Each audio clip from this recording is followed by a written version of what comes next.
Hey, it's Nathan with options4l.com. In this video, we're going to go over trading covered calls on Robinhood. So I'm going to go over a few different definitions on covered calls and explain what they are. Then we'll hop over to Robinhood. I'll show you how to do a covered call. And then we'll look at Robinhood Legend and I'll show you how to do a covered call on that particular platform. So here we are on our cheat sheet and we're talking about the covered call strategy in this video. It is a credit type of trade, so you receive a credit for this trade, so money in your pocket. Bias is neutral to bullish. Like basically when you're doing this strategy, you likely want the stock to stay kind of flat. So that way you can collect the premium or the credit and then you don't have to do anything else. So it's kind of like an income generating strategy, but also it can be kind of a bullish strategy as well. Like if you want to get out of position, doing the covered call strategy could be a good way to get out of the position and also lock in profit. So to open the position, you have to buy or have 100 shares already. Like you don't have to buy 100 shares and sell to open one call option at the same time. You could, buy a share a day for 100 days. And then once you have 100 shares in your account, then you can go ahead and do the covered call strategy. And then to close the strategy, you just buy to close the one call option and you don't have to sell your 100 shares. You can definitely hang on to those and do another covered call. So that's what we're talking about. So let's come over here and go through like what a covered call is. A covered call is a strategy where you own shares of a stock and you sell a call option on those same shares. And so you're trading some upside potential in exchange for income or premium. So what's going on conceptually? You buy or already own 100 shares of stock. Now this confused me for a little while. A lot of the examples online said that you had to buy 100 shares and sell a call option at the same time. And so I just want to make it clear that you don't have to buy 100 shares at one time and also sell your call option. Again, you can just own 100 shares, however long it took you to accumulate them, even if you bought them 20 years ago, you can still use those same 100 shares to do the covered call strategy. And then you sell a call option on those 100 shares at a chosen strike price and expiration. You collect the premium right now, so you get that credit or that income. If the stock goes above the strike, your shares may be called away or sold at the strike price. And if it stays at or below the strike price, you keep the shares and you keep the premium. So that's kind of the win-win situation right there.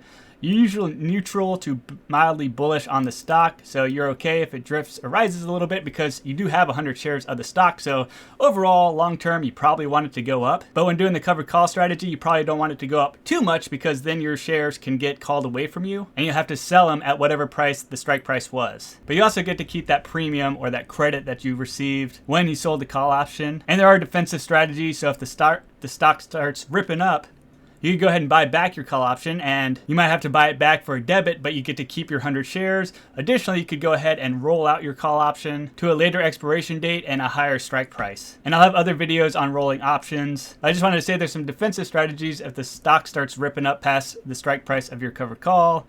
And you don't expect or don't mind giving up a huge moonshot move. So doing the covered call strategy, you do have to sell your shares at that strike price if the price of the stock goes past your strike price.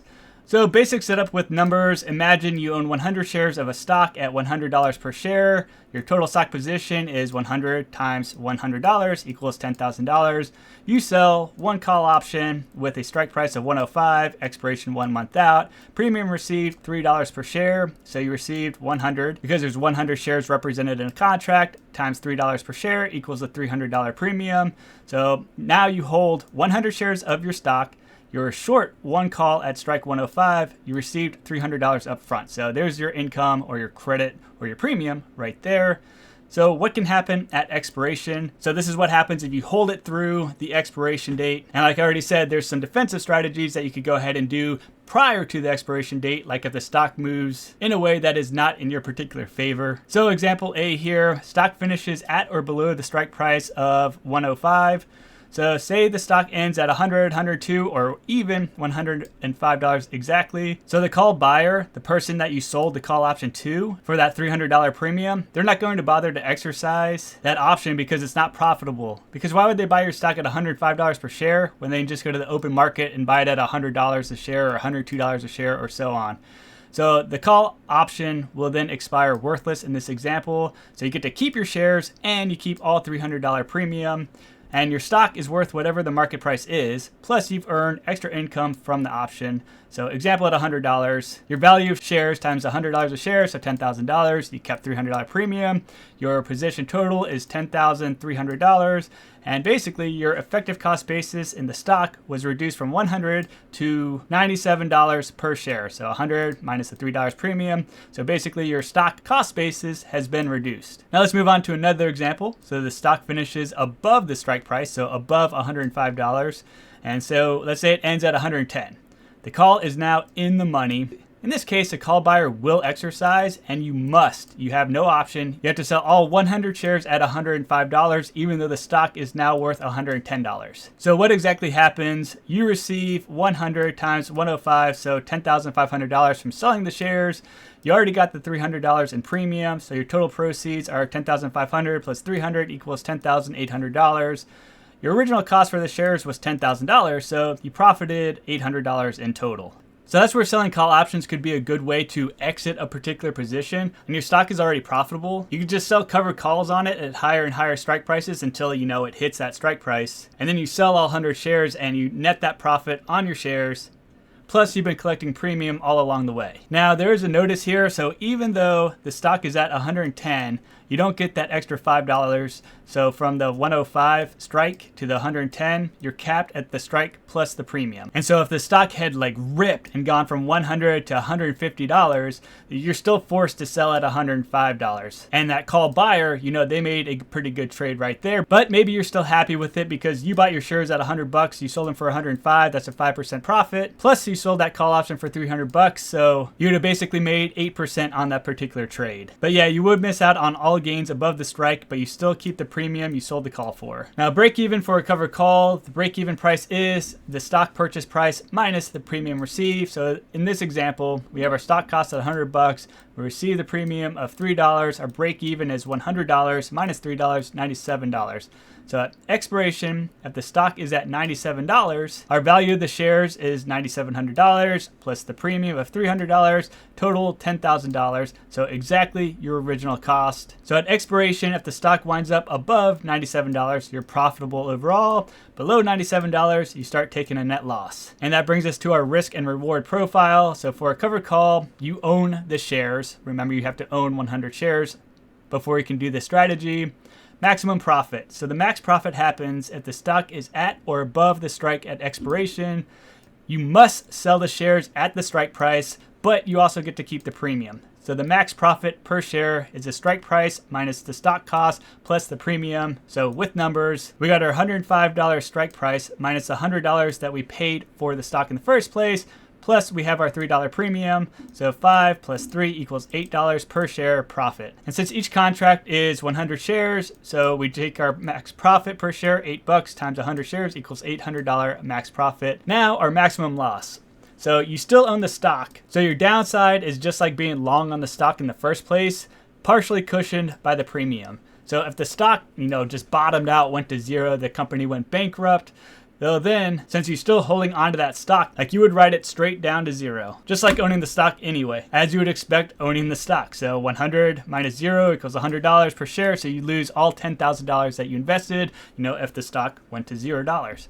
But you get to keep that $3 premium per share. So you made $300. Your net loss then is $9,700. But yeah, overall a bad day. But again, the stock has to, bottom out to zero in order to get to that max loss. So max loss is large, almost like owning the stock outright. The premium reduces the loss by the amount collected, upside and downside. So upside is capped. You only profit up to the strike plus the premium, unless of course you do some defensive strategies like you roll out and up, but then you might be able to collect more premium and also increase your strike price. Downside is substantial, similar to just holding the stock minus the cushion of the premium. Moving on down here, why would you use a covered call? And we've kind of gone over this already, so we'll go through this quick. So income generation, you collect that option premium on stocks you already own. If the stock goes sideways or modestly up, you earn extra yield. You're mildly bullish, you have a neutral view. You're okay with selling the shares at the strike price, and you don't expect a huge rally beyond that, or if it happens, you're fine with missing that rally and selling your stock.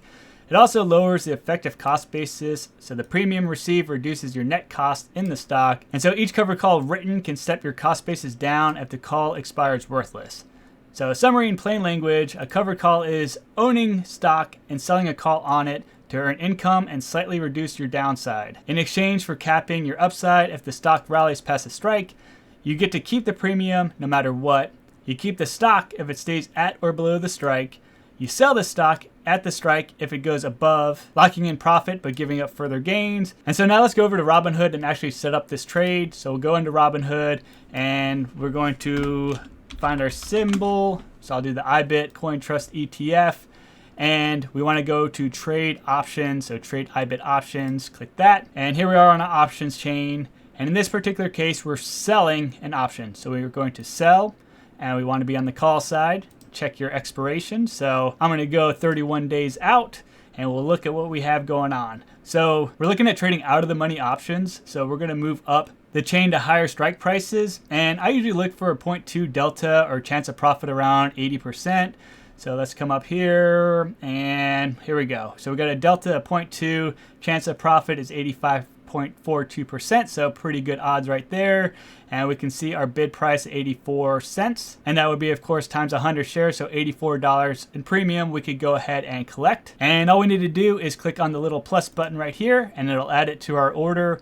So we can see we have a $68 call option that we are selling. They call it a short call here. And they're calling it a short call because I only have 72 shares available of this particular stock. So I'm actually unable to do a covered call at this time. But if I had 100 shares available, it would say that I was doing a covered call. Now, what I have set up right here is a naked call, and they are incredibly risky, and you need the highest level of options authority or approval with your broker in order to do naked calls and naked puts, because the maximum loss is unlimited. And so if we look at this little chart right here, we can see that my maximum loss goes to unlimited right there, expected profit and loss unlimited. But let's go ahead and assume that I had 100 shares and it would say that I had a covered call, and I would just go ahead and continue, and I would then go ahead and select how many contracts that I was selling, my limit price, time in force, and review my order. So I actually do have a covered call trade going on right now at the $62.50 strike price. And if I scroll down a little bit, I can see more about my position.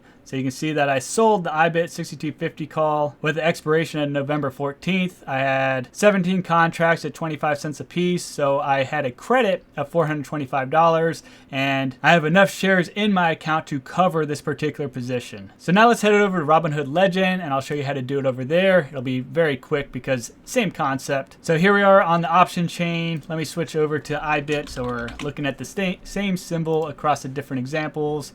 And I'm going to go 32 days out. Oh, I'm sorry, 31 days out. So here we are on December 12th. And let's scroll on down. We want to be on the call side. So we're over here on the call side.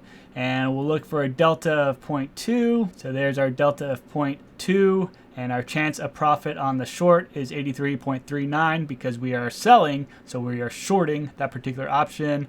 And so we want to be on the bid side in order to sell or short our call option. So we'll click on that. And so our order has started populating right here. And we have sell to open trade. We have our order type of limit or market if the market was open, the quantity, limit price, good for a day, and collateral required. So I need 100 shares collateral required in order to do this trade. And as we saw previously, I only have 72 shares available. So I'm unable to actually do this particular trade. And as you can see right here, Robinhood won't even let me do a naked call trade because I don't have that level of options trading in my account because it's too risky and it's not something that I'm going to actually ever do. And so it's forcing me to have 100 shares or I can't click sell IBIT call. And so that's it for covered calls and trading them on Robinhood. Hopefully you found this video helpful. If you did, I appreciate any sorts of likes, comments, subscribe, anything like that. And I hope you have a great rest of the day.